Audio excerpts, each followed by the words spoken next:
Hello everyone, আসসালামু আলাইকুম। মেঘলা আকাশে গ্রামের প্রাকৃতিক কতটা সুন্দর তা আপনারা ভিডিওতেই বুঝতে পারতেছেন।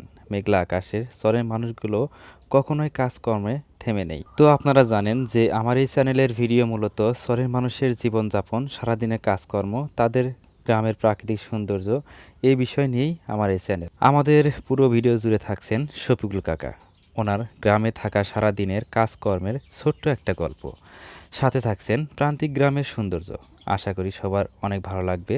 ভিডিওটা না টেনে শেষ পর্যন্ত দেখার অনুরোধ রইল। শফিকুল কাকা দীর্ঘ ১৯ বছর বিদেশে থাকার পরেও যেন গ্রামের মায়া ছাড়তে পারেননি। তার আর্থিক সম্পদ কিন্তু অনেক।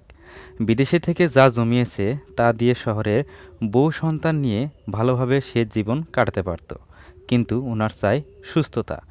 বসে থেকে শহরের বিষাক্ত ধুলায় আর শব্দে শরীরে বাঁধে অনেক রোগ।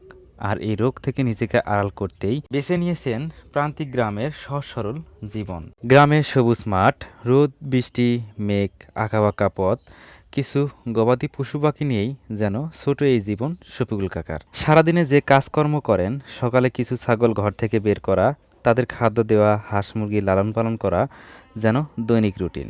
এছাড়া তার ছোট্ট বাড়ির আশেপাশে আছে বিভিন্ন ফল ফলাদির গাছ, যেমন আম, পেঁপে, পেয়ারা, কলা। গ্রামের আশেপাশে বাচ্চাদের সাথে যেন তার এক মধুর সম্পর্ক। বাচ্চারাও তার কাছে আসে গাছের ফল খাওয়ার জন্য। গ্রামে পরিষ্কার জীবনের মধ্যেও আছে বিভিন্ন সমস্যা, যেমন এখানে মাটির রাস্তা হওয়ায় চলার মতো কোনো গাড়ি নেই।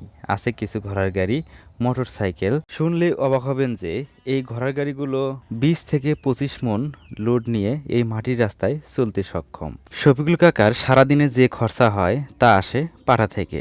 ফসলের ক্ষেত থাকায় আপনারা জানেন ছাগল লালন পালন করা খুব বেশি খরচা হয় না। এই গ্রামে সব সময় সব কিছু কিনতেও হয় না, যেমন শহরের রান্না করার লার্কিও কিনে। গ্রামে ইচ্ছা করলেই পাট ক্ষেত থেকে পাটের শাক, এছাড়া কলমি শাক দিয়ে একবেলা দুই বেলা চালিয়ে নেওয়া যায় বিনা পয়সায়। শফিকুল কাকার এই সহজ সরল জীবন আপনাদের কেমন লেগেছে সবাই কমেন্ট করে জানাবেন। প্রান্তিক গ্রামের সুন্দর সুন্দর ভিডিও পেতে আমাদের চ্যানেলটি সাবস্ক্রাইব করে রাখবেন। আশা করি ভিডিওটা সবার ভালো লেগেছে। ধন্যবাদ।